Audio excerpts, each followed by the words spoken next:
thank you all for coming back. I'm sure you had lots of fun down on the pitches. Unfortunately, you're not all soaking wet, so it's not been too bad, I hope.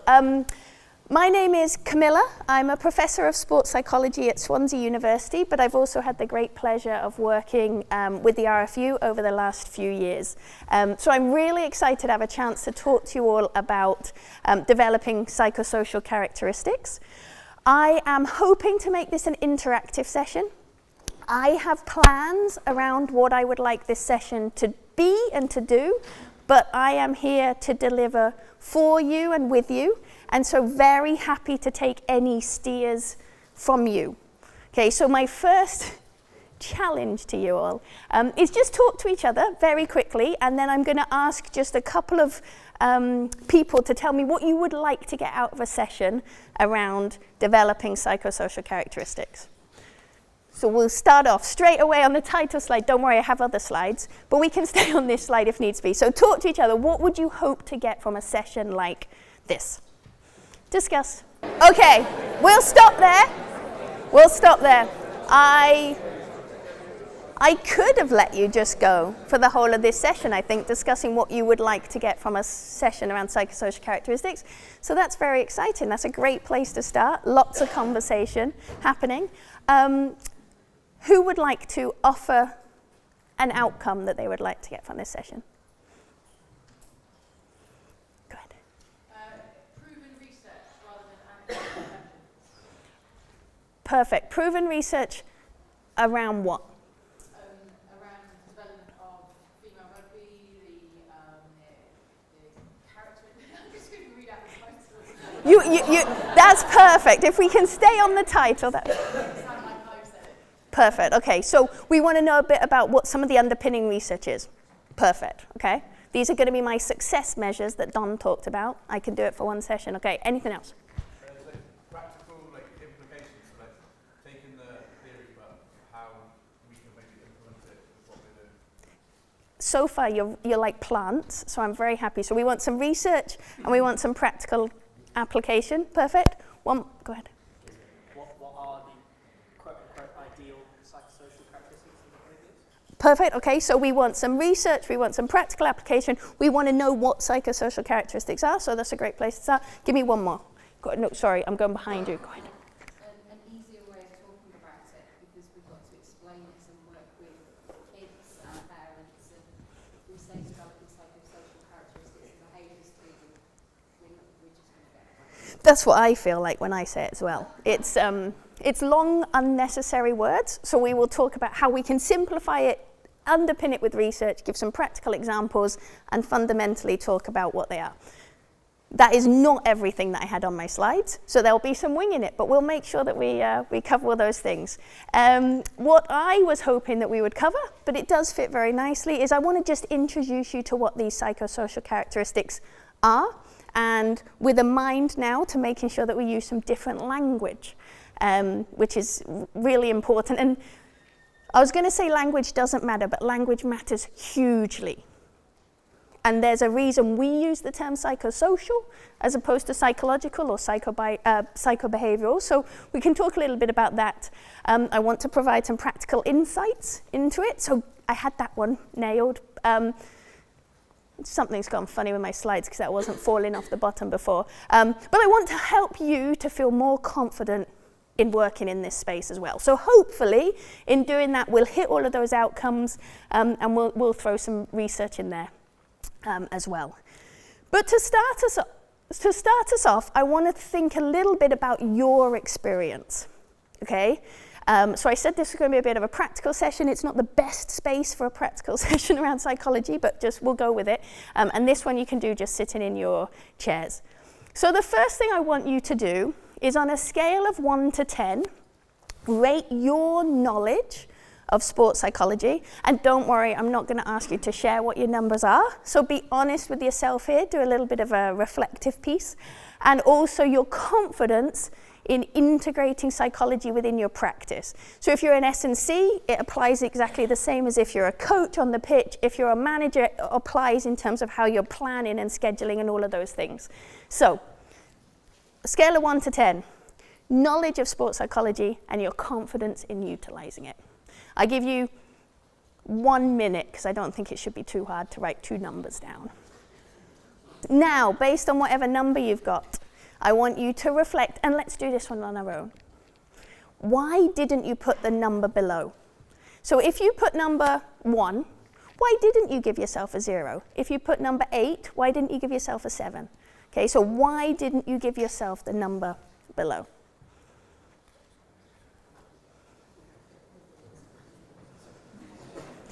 And if you just gave yourself a wild guess, that's okay. Now try and come up with the reason behind it. And now, looking at it the other way around, what would you need to have given yourself the number up? So if you were a 5, you should know why you weren't a 4, but what would you need to be a 6? Okay, so a 10 will change, right? So depending on, a 10 for me as someone who's worked in sports psychology for a long time might be a different level to a 10 for someone who's brand new to it, but you're still going to have a range within there, okay? Perfect. So again, it's around having some knowledge, having some understanding, having some confidence that comes from maybe some background knowledge, from conversations, from some familiarity around the frameworks or what it is that we're trying to do. Okay.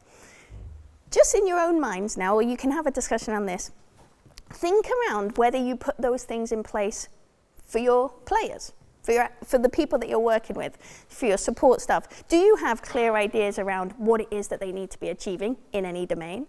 Do you have a conversation around what that looks like, what that means? Do you give them practical examples and suggestions around how to move things forward? Or do we miss out some of those things? We're probably good at it on some things, probably miss it out on other things. But how can you work that out? How can you start to unpack it with techniques like this? So one of the things that people asked for was practical solutions around how you could start to embed some psych work. Like this, right? This is strengths-based confidence ladders. What did you do well in give yourself a score when you went out to perform? Everyone says female athletes are lacking in confidence. They probably give themselves a 5. Why didn't you give yourself a 4? Immediately, they have to give you something they did well. Now, how do we move up a level? Okay, so what I want you to see as we're going through this session is that lots of the things that I'm going to do with you are simple psychological techniques or tools that you can use with the athletes that you're using. And my aim is to help you, by the end of this session, to have hopefully started to move a little bit further up the ladder, okay? Unfortunately, I predicted that the first thing that most people would need to move up a step is a little bit of knowledge and understanding. It's really hard to know how to pitch this, so I'm going to apologize in advance if some of this feels like it's a little bit simple, but I think it's really, really important that we all start in the same place when we're talking about psychology. Sports psychology is not about navel gazing. It is not about lying on a couch and discussing feelings. It is not about picking athletes up when everything's going wrong and their world is collapsing. It has a bit of that, okay? But the perception of sports psychology, and it is changing considerably, is still that it's mostly about fixing deficits. Okay, it's still often posed as when things are going wrong, go and see a sports psychologist. And the issue with that is that then coaches don't want to work in that space. And I'll probably get myself disassociated from sports psych if I say this too many times, but sports psychs have done a great job of making people worried about working in the psychological space, of making people concerned that they shouldn't kind of enter into this world because they might say the wrong thing or do the wrong thing or do some psychological harm. The majority of sports psychology is around performance enhancement. It's the exact same thing that you as coaches are trying to do. Okay, so when we go to the fundamentals of sports psychology, and this is my favorite definition of it, sports psychology is about taking research around psychological principles and applying them in practice to help athletes perform in the upper limits of their capabilities. That might be a 10-year-old trying to help them to perform at the very best they can as a 10-year-old, or it might be a Red Rose trying to perform in the World Cup at the very upper limits of their capabilities. But really important to this, and it picks up some points that have already been discussed today, we're also working with athletes to try and make sure that they enjoy the process. And that is where we as sports psychs, and you as coaches I know are concerned as well, is around well-being. Okay? So sports psychology is around helping people to perform at the upper limits of their capabilities and to have a good time while they're doing it. How many of you have played music to try and get your team pumped up? How many of you have highlighted when players have succeeded? Introduced challenges within training? Carried out team building sessions? Provided opportunities for reflection, such as the one that I provided at the beginning? You get it, right? You do it all of the time. So it's not getting players to sit and to unveil their deepest, darkest secrets and all of their concerns. It's all of the things that you're doing. And all of those things are psychological strategies. Okay. Psychological strategies are tools that we can use to try and improve psychological skills. Immediately, if you want to simplify it, change the word psychological to mental. Okay, so they're strategies or tools to improve the mental skills we have which underpin psychosocial characteristics. So a psychosocial characteristic is fundamentally a characteristic, a description of cognitive, emotional, social representations of beliefs and characteristics that an individual has. And these characteristics are developed and underpinned by our psychological skills, and they are developed and supported by strategies and tools. So when we talk about developing psychosocial characteristics, what we're fundamentally talking about is, can we develop players who display certain qualities that we think are beneficial to being an elite rugby player or to performing at for any player performing at their highest level. And to do that as coaches, it's really useful if you utilize some different psychological strategies to underpin skills and underpin characteristics. That's abstract, I know. We will talk it through in a moment.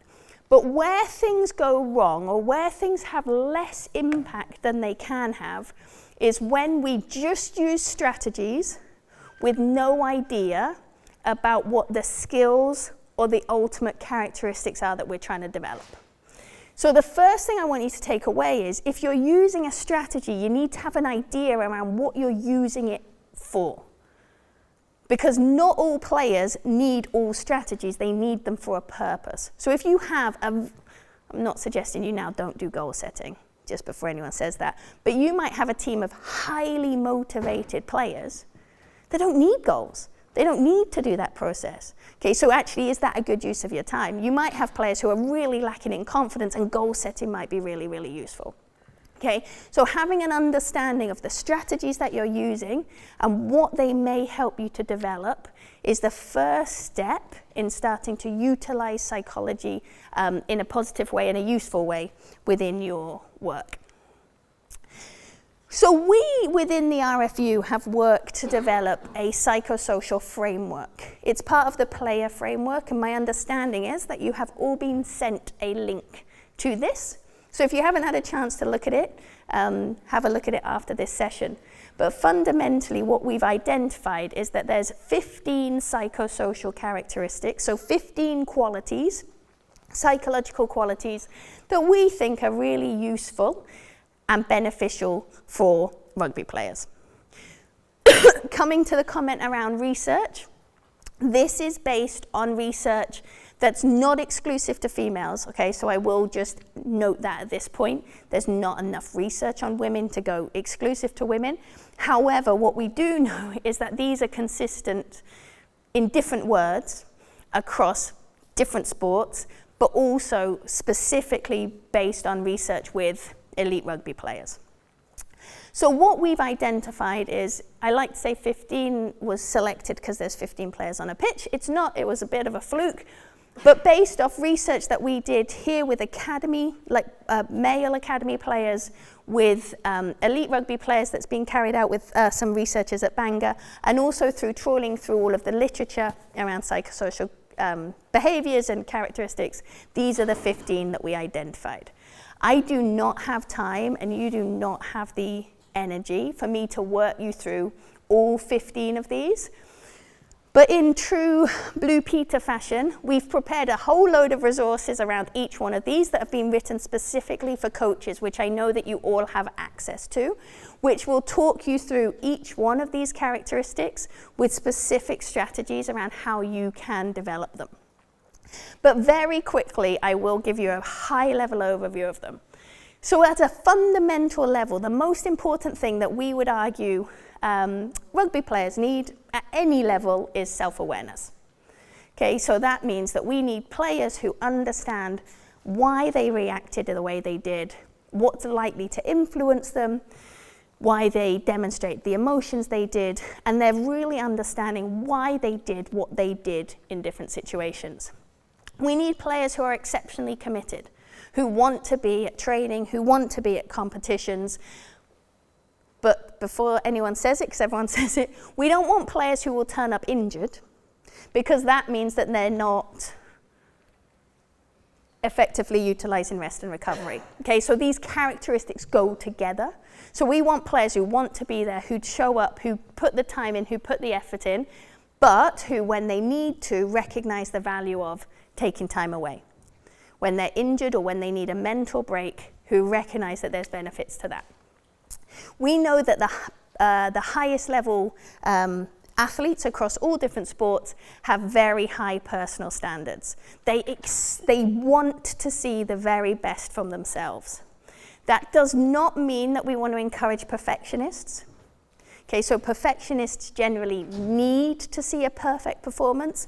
We have players who want to see high performances.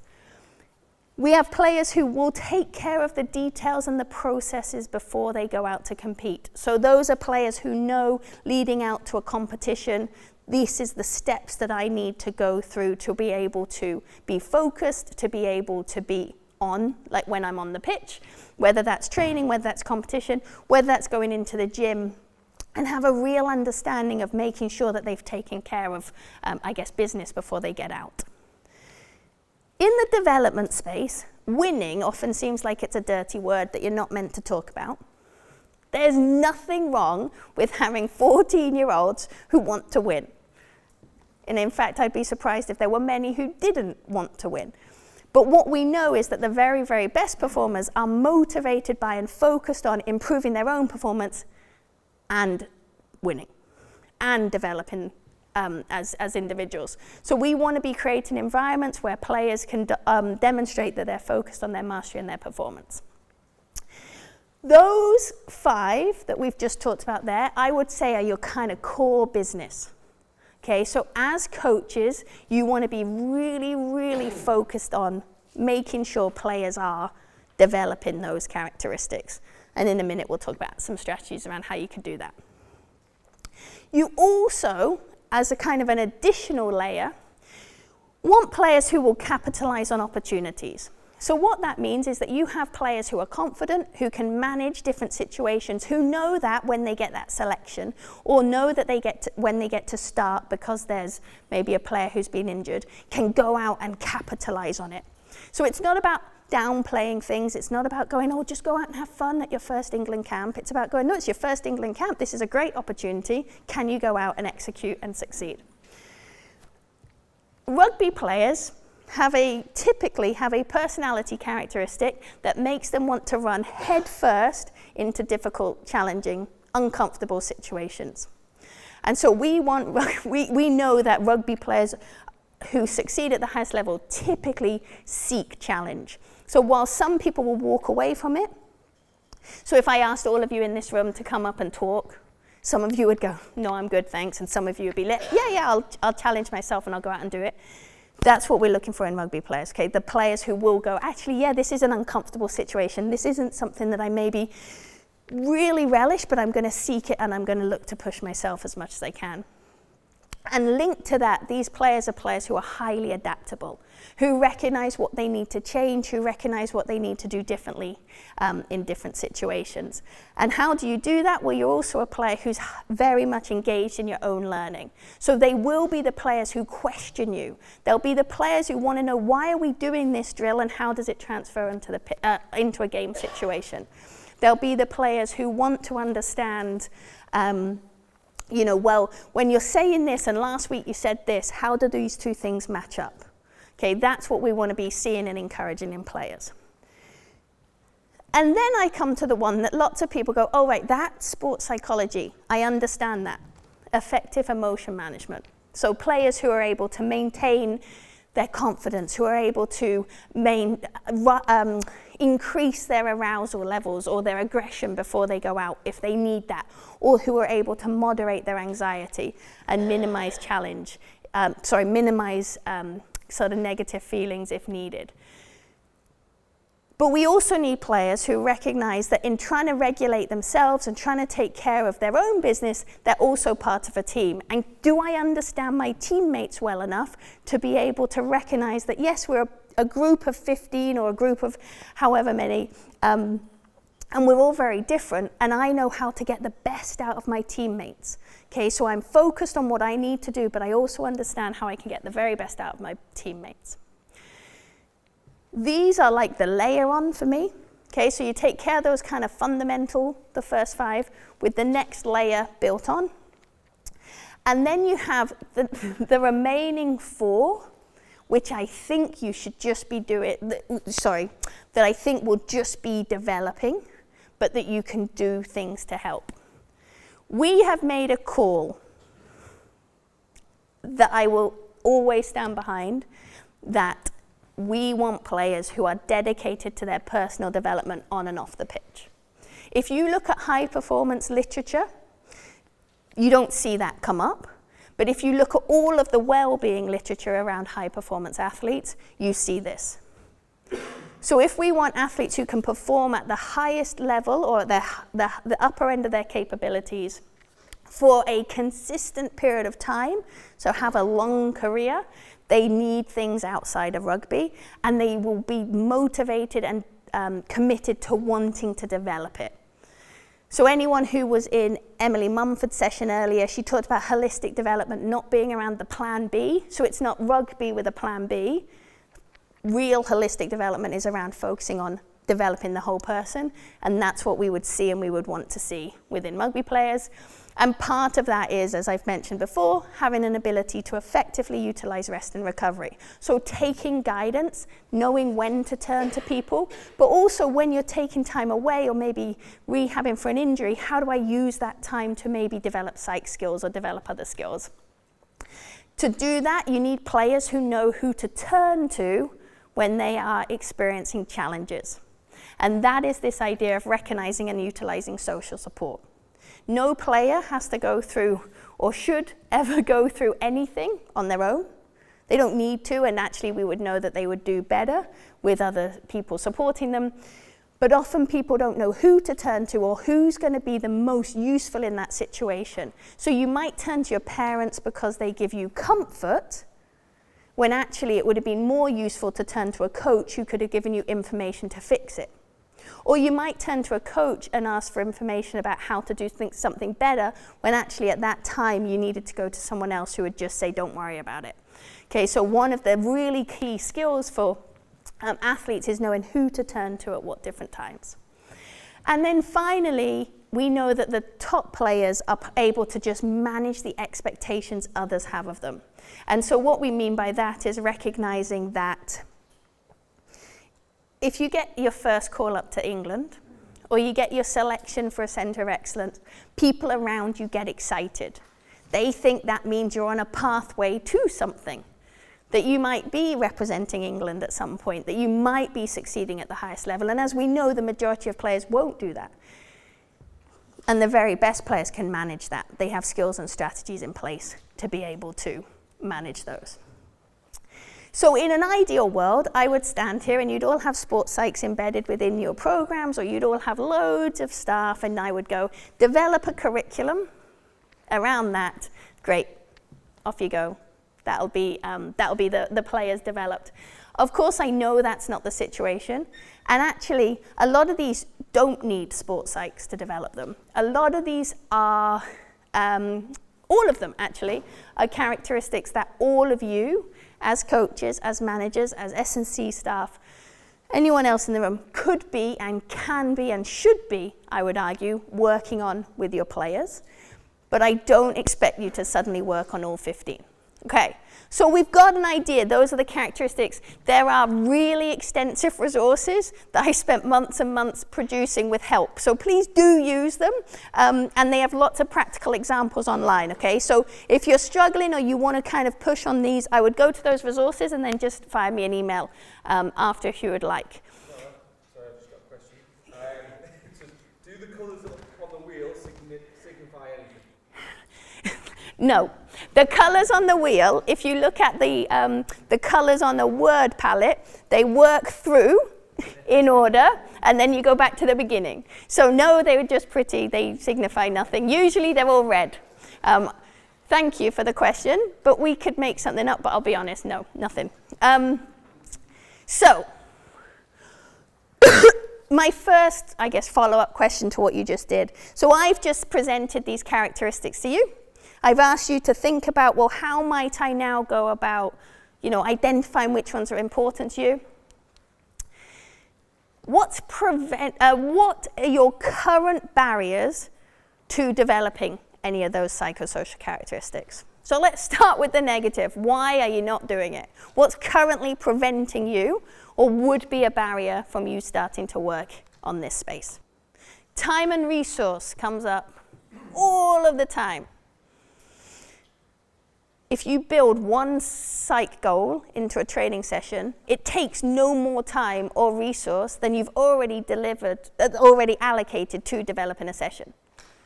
You're just now saying, I'm going to be explicit in adding in a focus on psychology as well. Okay, so very simple solutions can be some of the easiest approaches to do this. So now, with that in mind, come up with a plan to implement a solution or the solution that you came up with to overcome your barrier. So back in your groups, I want you to think around what your problem was, what a potential solution is to that, and how you could leave here today and put it into practice. I don't expect you to read all of that. You're going to get the slides. But fundamentally, there's just a few things, and a couple of you have picked up on them, so I do want to reiterate them.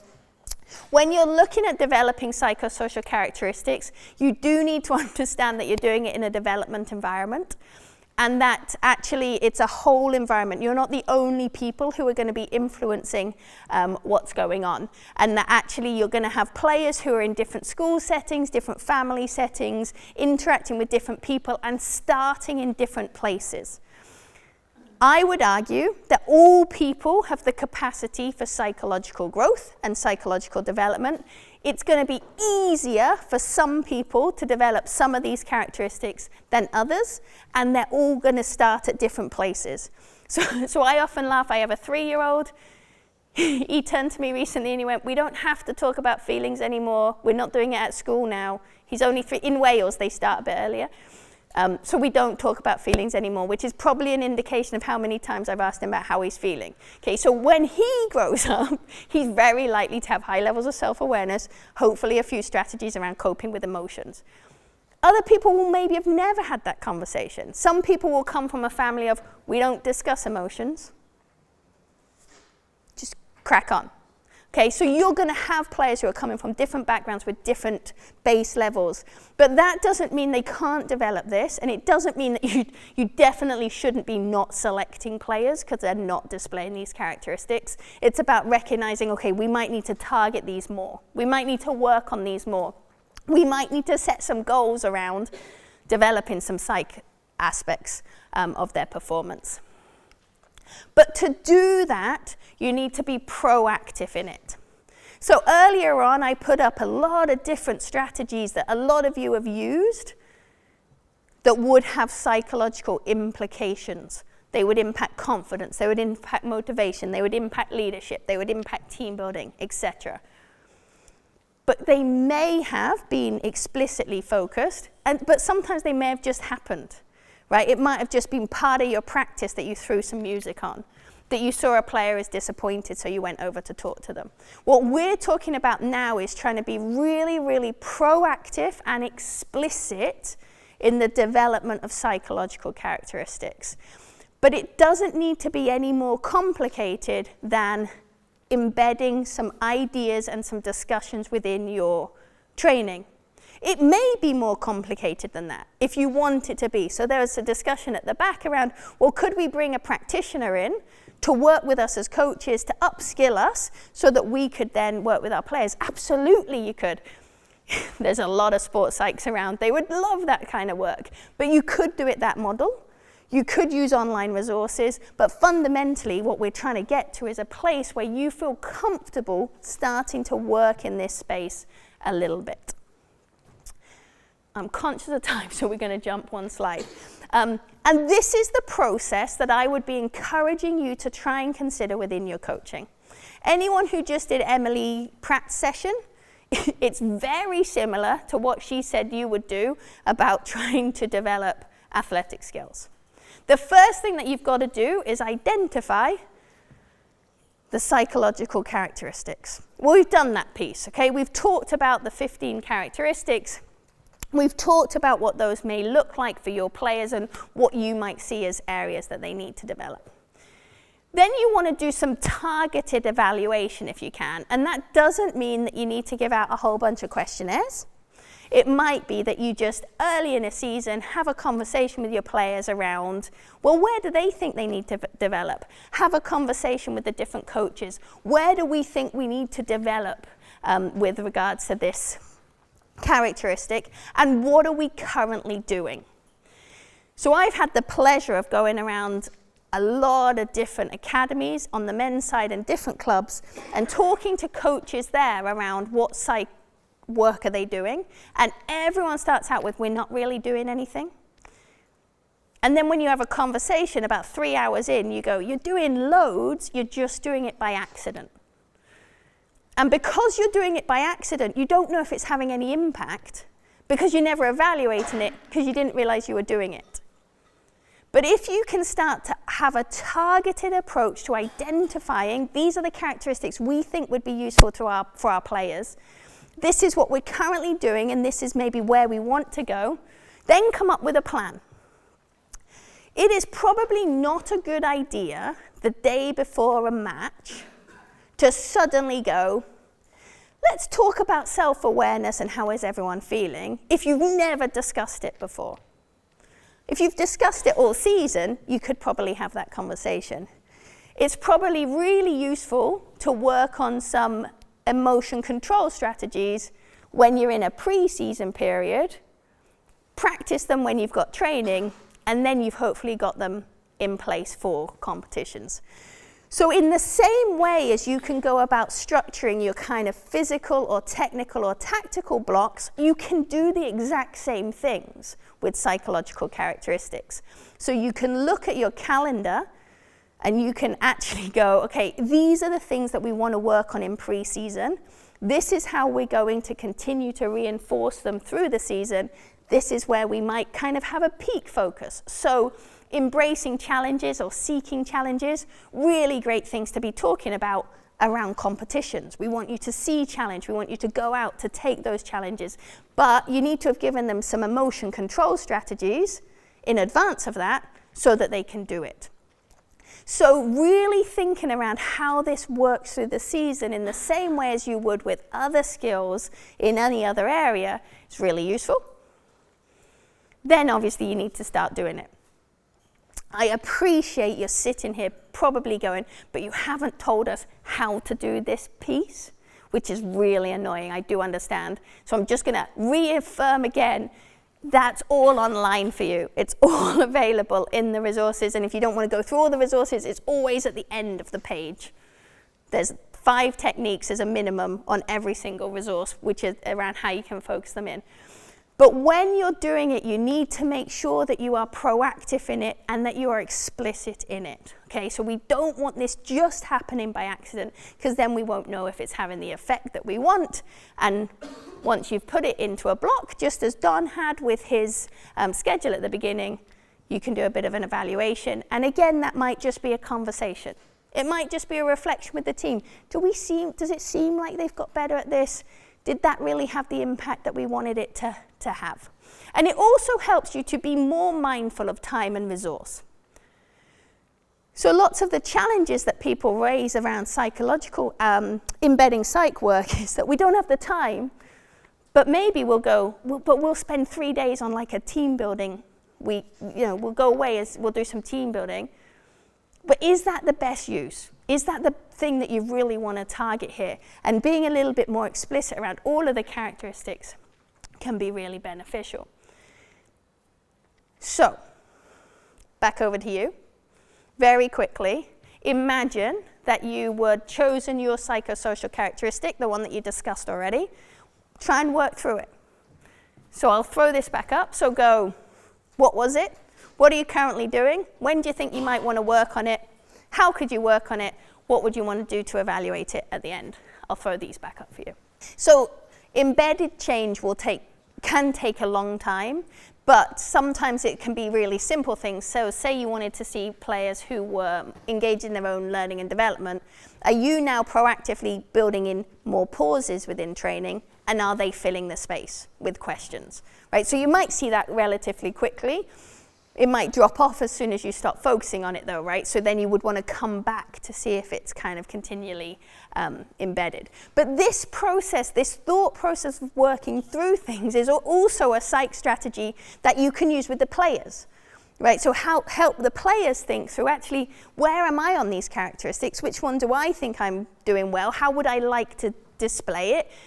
How can I go about building it into my practice? What would I like to do? Okay, so it isn't just on you to say, how do I now build it into my coaching? But it's also around working with players to help them think around, actually, is there something here that I could really develop? And just a few really, really simple ways you can do it to start to have the conversations with parents, to start to have the conversations with players without worrying around the language, is actually bring other people in. So I'm looking at Lindsay because she's the psych with the under 18s women. We were fortunate to be in a camp where Sarah Hunter came in, and we were laughing because Sarah Hunter did a talk and we were knocking off the psych characteristics she was naming without naming one of them. Sitting there going, I think she got 11, didn't she, or something, that were important in her career. Okay, so I'm not saying you're all going to be able to get Sarah Hunter in to talk, but you can get other players. You can get the players, if you're in a DPP, who are at the Centre of Excellence. Ask them to talk about some of those things, and then you can frame them within the characteristics. You can just simply start talking about them. So talk about being aware. Do we know why we did those things? Do we know why we reacted in those ways? Now suddenly you're having a conversation around self-awareness. The thing to remember now is that a lot of this is discussed in schools, a lot more than it was when many of us were in school. Okay, so these aren't as unfamiliar conversations for players as they are often for the adults in the room. Just think around being really, really, try and be really clear in your articulation around it. But a lot of that is just about building in space. So when we have time pressures and we only maybe see players for one session a week, it becomes rugby as much, as fast, as much as we can possibly do in those 2 hours or 1.5 hours or however long you have them. Taking 5 minutes out of that, where you can now just integrate some pauses to have a conversation around psychological development and psychosocial characteristics, will massively increase this area and not really decrease too much of the rugby, okay? So we're not saying it has to be really extensive and really time consuming, but it's just around taking some really simple steps in that area. The other thing to acknowledge, this does not like to go back, sorry. Everyone's getting to the end of the day, including this slide clicker, is you're not alone in doing this. Okay? So the biggest barrier is that we don't see the players very much. Who sees the players more? Parents. The players see themselves the most. Yeah, that's a very good response. And actually upskilling them in this area will allow them to develop it. But parents, okay? So you're not alone. And the idea that you should have to do all of this on your own, and that I've now presented 15 characteristics that we might expect you to develop, we absolutely don't. You know, this is the end goal of having players who can hit all of these. You can facilitate opportunities within your training, but you can also facilitate opportunities through who you work with. So, when we look at talent development literature, everything talks about the multiple influences that individuals have. You don't need to know this model. It's a talent development model that's taking an ecological approach to understanding the different factors that impact on development. And we know that family, we know that school, we know that other environments outside of sport have a massive impact on how athletes will start to develop. And you as a coach sit really close to the athlete and have a huge influence, but your time with them is limited. So understanding where you fit and how you need to integrate and merge with other people is really important. When we talk to players, when we talk to athletes in any space, they talk about how important their parents are. So the idea that because sometimes parents are an irritant, we should keep them at arm's length is only setting you up for more work, more challenge, and a less enjoyable experience for players, because players want their parents involved. They want them involved in ways that are supportive and beneficial for them, and one way that parents can be really, really useful is helping you to work in this space, because parents know their kids. I do appreciate that there will be some parents who won't have these conversations, okay? I do appreciate there's some parents who maybe won't be comfortable having conversations if you said, can you help develop your child's psychosocial characteristics? But if you said to your parents, we got some things that you can do to help your kid, depending on the parent, perform at their best, reach their potential, enjoy themselves, develop some life skills, succeed off the pitch, frame it however you want, you're probably going to get most parents buying in to helping you. And what's really, really important to recognize is that there is consistent research that demonstrates that the interactions and relationships that exist between members of the support network, i.e. parents, teachers, coaches, other team members, will influence the opportunity for players to reach their potential and achieve and enjoy what they're doing. The evidence is like, you can't dispute it. There's so much. 269 articles around how parents need to be involved were published in the last year. Everyone is working in this space at the minute. And what we know is it cannot just be, here parents do this and don't do this. It doesn't work like that. Sports, someone said earlier, I think it was Amy, said people are complicated, right? We like to say that rocket science is the most difficult thing we do. Social science is 1,000,000 times harder than rocket science because you're interacting with people. And you as coaches are doing social science all of the time. Right, you're trying to work with different people, and what you can do though is create environments where parents will buy into what you're trying to do, and then they can help you with supporting in this space. And when you get that, when you get parents involved in those really positive ways, they will help these outcomes to occur. And going back to my kind of flippant comment around, is sports psychology all that different from coaching? And we kind of concluded it's not.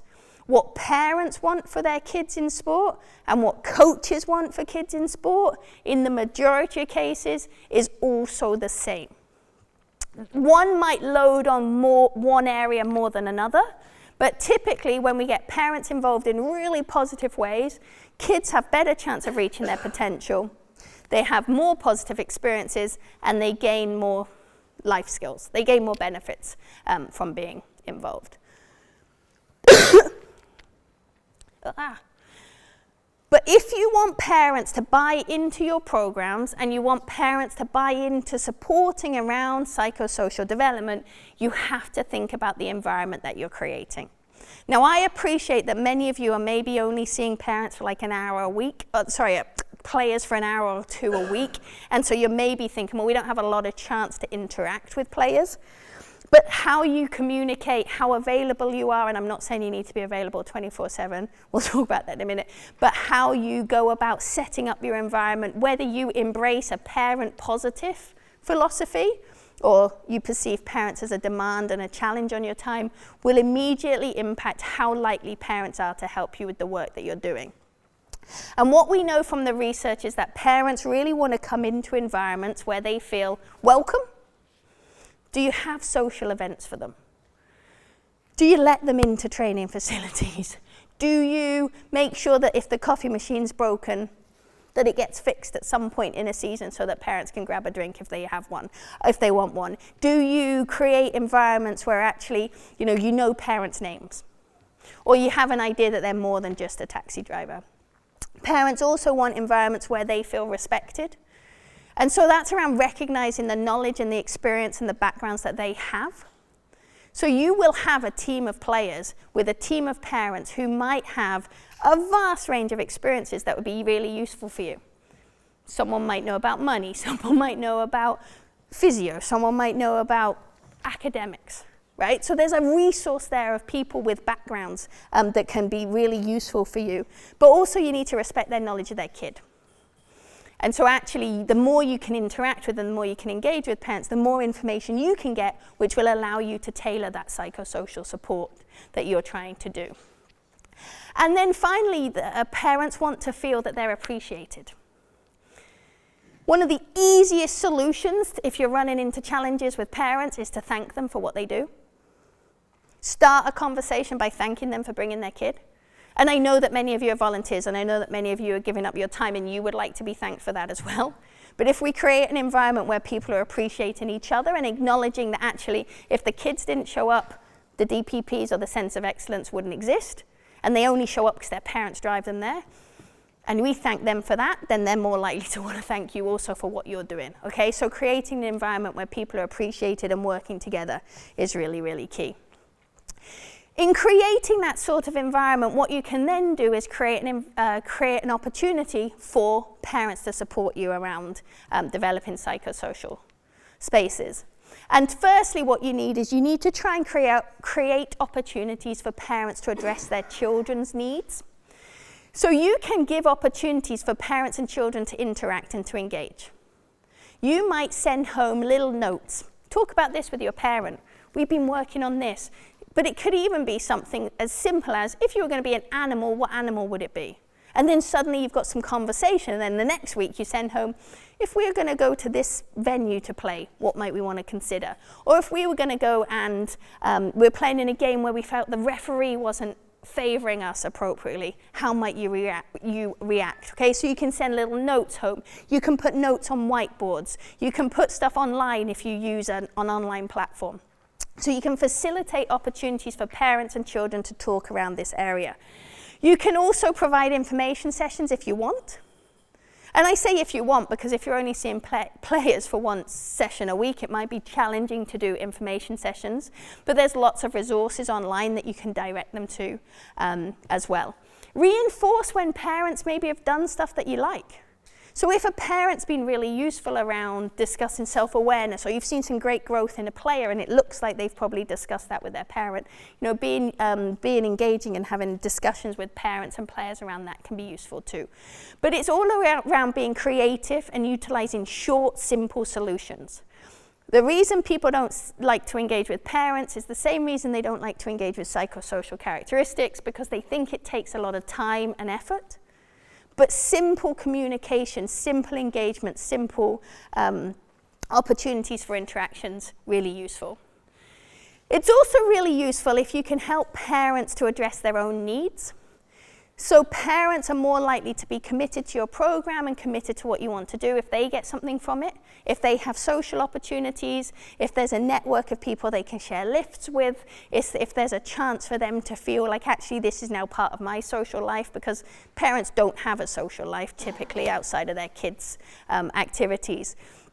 So helping parents to have that support network can be useful, but also working with parents around how they can develop some of these skills themselves and reinforcing to them how they're already helping in this space can help them to help their kids. But then finally, it's also about thinking, how can we create that environment that I talked about? How can we address challenges or issues within the club which might prevent parents from feeling like they can be part of it? But also, how can we actually demonstrate respect? Do we demonstrate respect? Have we ever reflected on how we interact with and engage with parents? I do appreciate that you can do loads of things for parents and they still not quite get it. I laugh because since my son started at school and we have the parents WhatsApp group and everyone goes, the school's rubbish at communication. And I'm like, they sent that message out like 2 weeks ago, so you just didn't read it, right? So I do appreciate there's some challenges there as well. But if you've taken those steps, then you can at least have that conversation down the line of the information is here or the information is available. And the more that you can provide information for parents, the more that you can help upskill them around these are the psychosocial areas that we're working on, or the technical, or the tactical, or the physical, the more they can reinforce the messages that you want them to reinforce. And we're done. But before we finish, very quickly, I just want you to go back to this. I want you to rate yourself in the same way as we did before, and I want you to think about whether your number's changed or not. And if it has, why do you think it has? If it hasn't, why do you think it hasn't? And then, what is one thing that you could leave this session with now to immediately start to work in this space? So give yourself 2 minutes to reflect on that, and then we are done. I really appreciate the fact that you're all still chatting. I'm really hoping that you're chatting about that there was something useful in the session. I am just reflecting on what you asked for. So we discussed what the psychosocial characteristics are, and you know that there's hours and hours of reading that you can now do and videos that you can watch. We didn't touch loads on the research, but hopefully I put a little bit in there, and I'm more than happy. Tags is going to get some papers that you can look at. Practical examples, we talked a little bit about the planning. We didn't get into specifics. However, every time I've set you off to do a discussion, that's a psych tool that I would use. Okay, so just copy all of those if you want to have conversations with your players. And I've forgotten what the other ones were. But I'm going to say we're maybe 50-50 in terms of hitting what you wanted. But if anyone wants to discuss any of this further, I am always more than happy to chat. I'm more than happy to talk to you within your centers of excellence or within your DPPs. I have, as I think most of you have here, a real desire to see the growth on the women's side as we've seen in the men's side. And so really excited that we've now got psych support in men's and women's pathway teams, but making sure that we can roll this out even further is really important to me. So please feel free to fire me an email if you want to discuss anything further. Otherwise, I think that's me done, kind of.